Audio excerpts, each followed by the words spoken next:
Welcome to this video about implementing specific interventions for pupils and their families to reduce EBSA, part 3 of 3. Other interventions. There are other targeted social and emotional learning programs which may also be helpful for the pupil at risk of EBSA.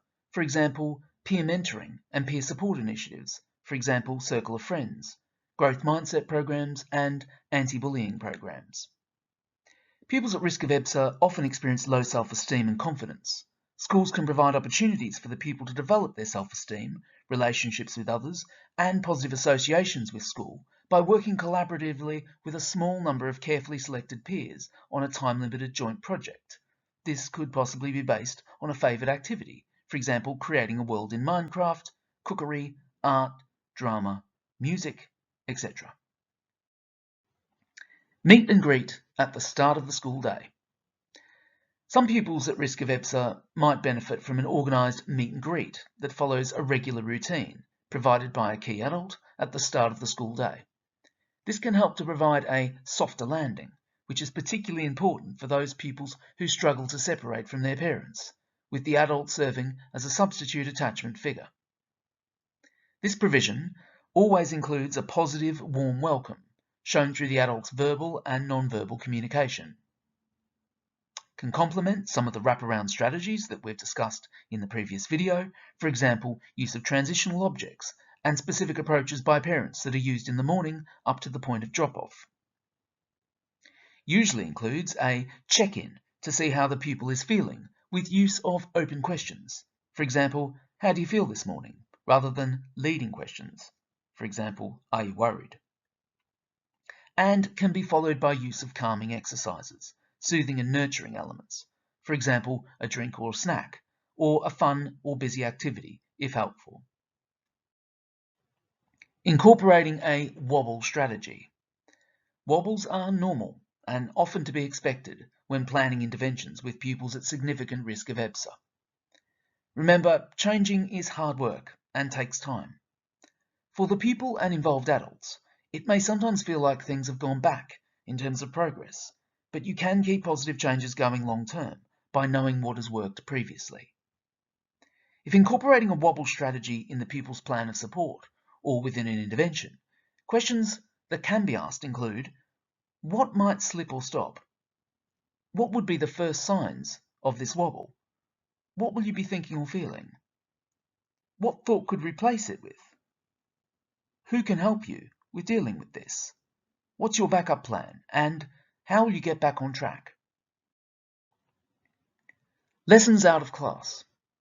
In some more complex cases, to reduce significant risks of a pupil not attending school at all, or not attending any lessons, it may be necessary to consider a more personalised timetable, with the pupil not undertaking all of their lessons in their usual classrooms. Lessons out of class must be staffed appropriately, and can be provided as an intervention for the pupil as A, a part of pre-planned personalised timetable, or B, in conjunction with the use of passes, for example, on a more flexible basis.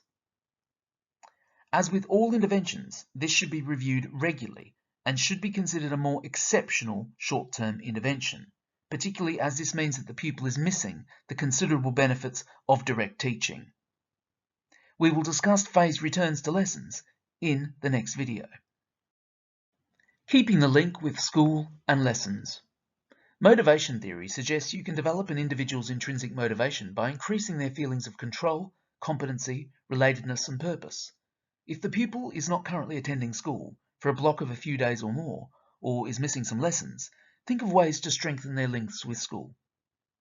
One way of doing this is to share school experiences with the pupil that they may enjoy, for example by recording and sharing a particularly interesting lesson, and share this with the pupil, or sharing photographs of exciting trips and activities undertaken by their peers.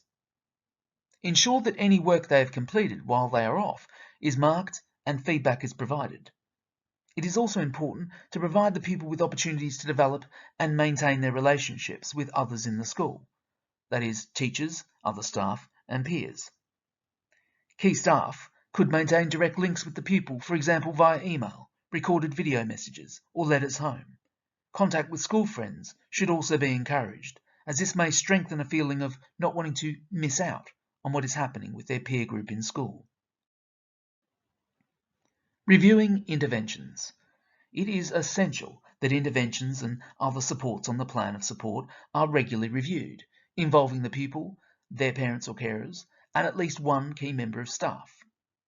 Reviews should have set dates, for example, once every 2 to 6 weeks. Identify and celebrate progress made, no matter how small. Capture new information and insights from the pupil, their parents and carers, and staff. Review the outcomes of targets set for specific interventions to evaluate impact. Adjust and set new SMART targets, and identify next steps, actions, class-based approaches, wraparound and self-care strategies, interventions, and parent-carer and home or community-based support.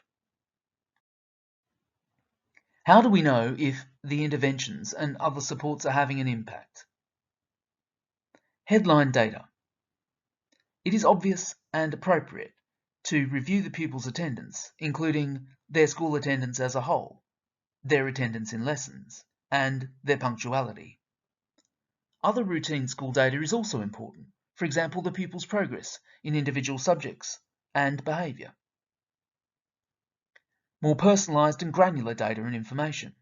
It's equally important to include a review of the pupils' and parents and carers' views about how they are doing. Class staff views. How do they feel the pupil is managing in lessons? And feedback from staff about the knowledge and skills that the pupil has developed through interventions. What can the pupil do now? Questions that can be asked during the review. During the review, it can be helpful for the person leading the meeting to prompt discussion by asking questions like these to the pupil, most importantly, and involved adults. What has gone well? What has gone less well?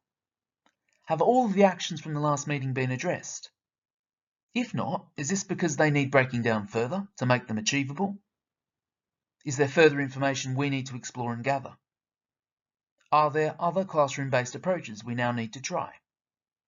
Are there other wraparound and self-care strategies we need to try? Do we need to consider another type of intervention?